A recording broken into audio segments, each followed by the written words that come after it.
LCM की full form होती है लीस्ट कॉमन मल्टीपल। ठीक है, एल मतलब लीस्ट, सी मतलब कॉमन मल्टीपल।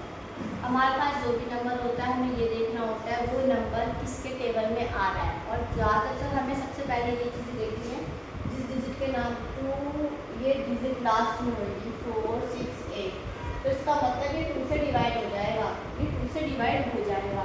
जैसे 8, 9, 2 है तो मैं बोलूँगी क्या ये 2 से डिवाइड हो जाएगा, आप बोलोगे हाँ। मैं पूछूंगी क्या है तो आप बोलोगे 1 पर 2 है तो ये हो जाएगा 8, 4, 8। मैं बोलूँगी क्या ये 2 से डिवाइड हो जाएगा, आप बोलोगे हाँ दीदी हो जाएगा या हाँ मैम हो जाएगा। कैसे? क्योंकि इसके लास्ट में 8 है, मतलब जो भी 1 पर डिजिट है हमें उसको देखना है। अगर लास्ट के डिजिट तुम्हारे 2, 2, 6 है, लास्ट में यहाँ पर 6 है, मतलब 1 डिजिट जो है वो आपकी 6 है, तो इसका मतलब वो 2 से डिवाइड हो जाएगा। ये चीज़ें आपको याद रखनी है। ठीक है, अब आगे आपको क्या करना है, सिर्फ ये देखना है जिसके लास्ट में ये डिजिट है वो आपका डिवाइड हो जाएगा। अब इनको याद रखना है आपको। मार्कर भी चल रहा है, ये डिजिट्स आपको याद रखनी है कि जिसके भी लास्ट में ये डिजिट है वो 2 से डिवाइड हो जाएगा। ठीक है, और जिसके लास्ट में 0 और 5 है वो 5 से डिवाइड हो जाएगा, जिसके लास्ट में सिर्फ 0 है वो 10 से डिवाइड हो जाएगा। इतना समझ में आया? अब ये चीज़ आपको याद रखनी है। अब दूसरी चीज़ देखना है आपको क्या देखना है दूसरी चीज़, अब इसको सॉल्व करना है। 2 के टेबल में 35 नहीं है तो 35 लिखो, 2 के टेबल में 28 आता है, 40 टाइम्स में 2 के टेबल में 40 आता है 7 में।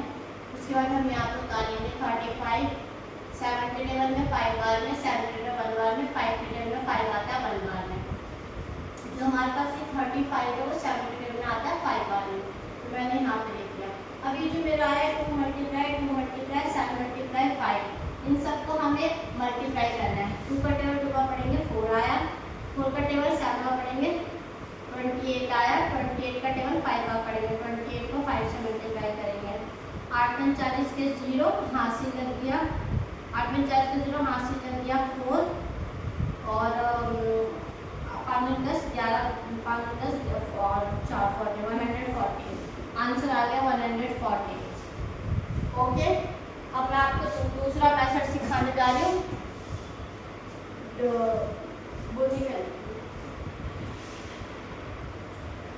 अब मैं आपको एलसीएम का दूसरा मेथड सिखाने वाली हूँ।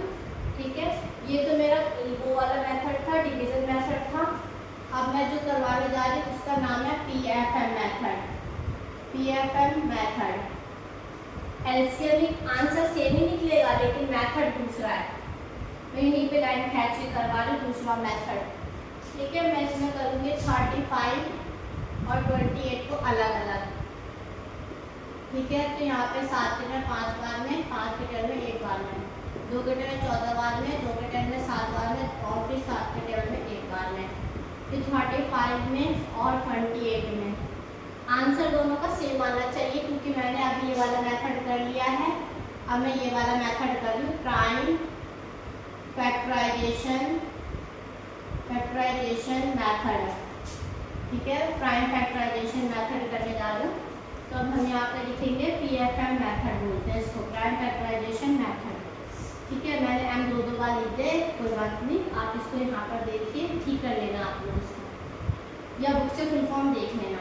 अब आपके पास है 35 में 7 मल्टीप्लाई 5 और इसमें है 2 मल्टीप्लाई 7।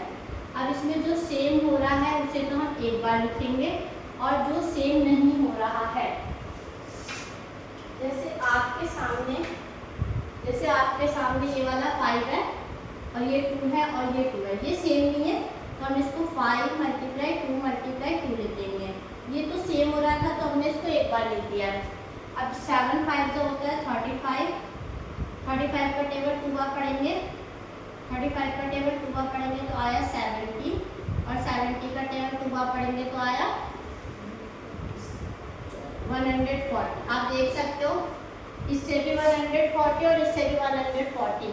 मेथड कोई सा भी कर लो, आंसर आपका 140 ही आया। इसको बोलते हैं डिवीजन मेथड।